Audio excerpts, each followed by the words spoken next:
5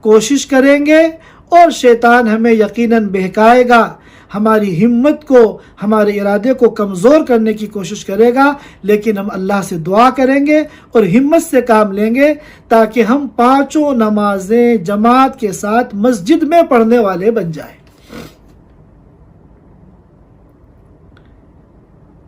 لہذا اس سلسلے میں ہم لوگوں کو فکر کرنی چاہیے کہ ہم اپنی نمازوں میں خشوع بھی پیدا کریں اور اسی طرح اپنی نمازوں میں کی ہم حفاظت کریں۔ نمازوں کی حفاظت میں سب سے پہلی بات میں نے یہ بتائی کہ نماز کا طریقہ صحیح معلوم ہو، نمبر 2 نماز کے اوقات کی حفاظت ہو، نمبر 3 جماعت کے ساتھ نماز کا اہتمام ہو۔ آج ہم لوگوں کی عادت بھی اگر ایسی بن گئی ہے کہ مسجد بھی اگر جاتے ہیں تو بالکل اقامت کے حساب سے جاتے ہیں۔ ہمارے مقابلے میں ہمارے جو عرب حضرات ہیں، ان میں جو نمازی ہیں، آج کل تو خیر لاک ڈاؤن ہے، مسجد پہلے سے کھلی ہوئی نہیں ہوتی ہے، اذان سے ہی 5 منٹ پہلے کھلتی ہے، لیکن عام ایام کی میں بات کر رہا ہوں کہ وہ آدھا گھنٹہ، پون گھنٹہ پہلے آ کے صف میں بیٹھ جاتے ہیں، تلاوت کر رہے ہیں، ذکر کر رہے ہیں، دعا کر رہے ہیں۔ ہم گھر میں خالی بیٹھے ہیں، ہم یہ دیکھ رہے ہیں ابھی تو 10 منٹ ہے، ابھی تو 15 منٹ ہے۔ تو جب بھی موقع ہو، جتنا جلدی ہو سکے ہم مسجد جائیں، کیونکہ اذان اور اقامت کے درمیان کا جو وقت ہے یہ بہت قیمتی ہے۔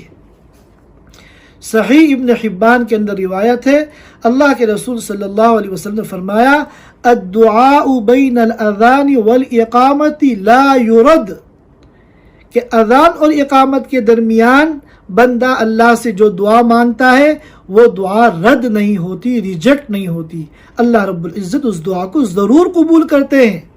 اور یہ بات کہہ کر اللہ کے رسول صلی اللہ علیہ وسلم نے فرمایا فدعو، لہذا اے ایمان والو اذان اور اقامت کے درمیان تم دعا کیا کرو۔ تو یہ دعا کا وقت ہے، قبولیت کا وقت ہے، اللہ کی رحمتیں ہماری طرف متوجہ ہیں اور ہم بلا وجہ مسجد پہنچنے میں تاخیر کرتے ہیں۔ لہذا ان تمام باتوں کو جو اس مجلس میں کہی گئی ہیں، اللہ تعالی ہم سب کو اس پر عمل کرنے کی توفیق عطا فرمائے اور ہمیں سچا اور پکا مسلمان بنائے، سچا اور پکا نمازی بنائے، نمازوں کا حق ادا کرنے کی ہم سب کو توفیق عطا فرمائے۔ وآخر دعوانا ان الحمد للہ رب العالمین۔ جزاک اللہ خیر۔